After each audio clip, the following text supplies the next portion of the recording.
Below is a video introducing the TD1002 heat transfer experiment host and a test of the TD1002A module.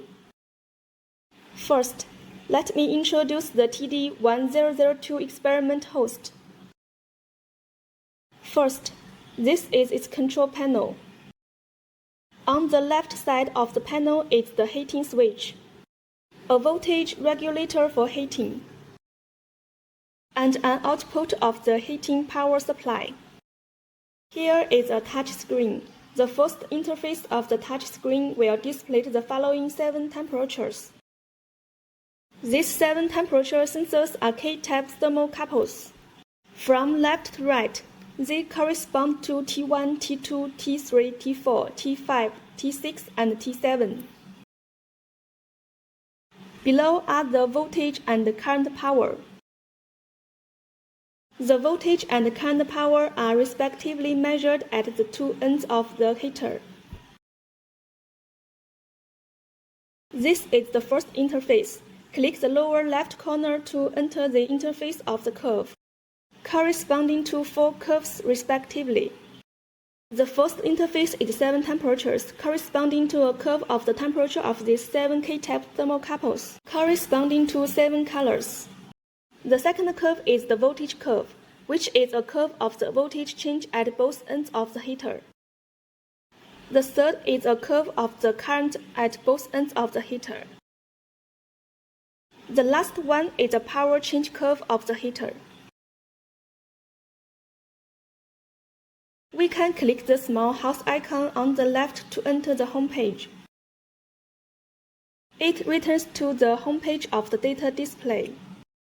This is an introduction to its front side. On the left side of the device is its power supply and communication port. The power socket has this switch, which is the switch of the main power supply.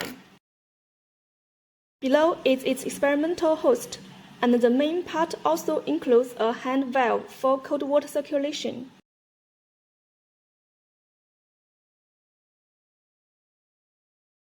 This can control the flow rate of the water flow.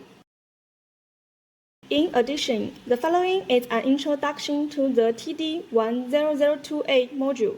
The entire module mainly studies the heat transfer effect of different materials.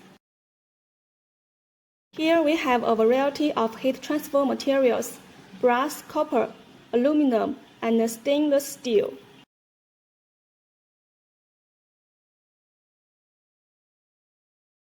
Then it is equipped with thermal grids to increase the heat transfer effect between the 2 blocks.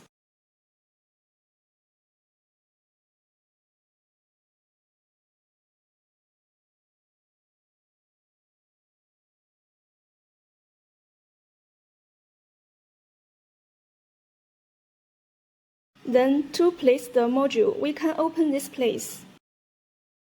This is an introduction to the entire device. After opening both sides, you can take it down and install it like this. It's the same here. It will fall off when both are opened at the same time. For the heating rod, we can see on the schematic diagram of this interface. The heating rod is on the left. This section is the heating rod. There is a metal conductor inside. We replace the middle part. It is to replace a heat conductor of different materials. Then study the heat conduction effect of different materials. Here you can see that it is a water cycle on the schematic diagram. Because this side is heated, this side will cool it down, prevent it from being too hot, and then make the temperature difference between the 2 sides more obvious. It should be noted that the upper limit of the heating temperature set for the entire device is 70 degrees. When it reaches 70 degrees, the heater will stop. The indicator light of the corresponding heater switch will go out. If it goes out, it means the heating has stopped. When all 7 temperatures are below 68 degrees, it will heat and restart. When one of the 7 temperatures is greater than 70 degrees, it will stop. This is an introduction to the whole device.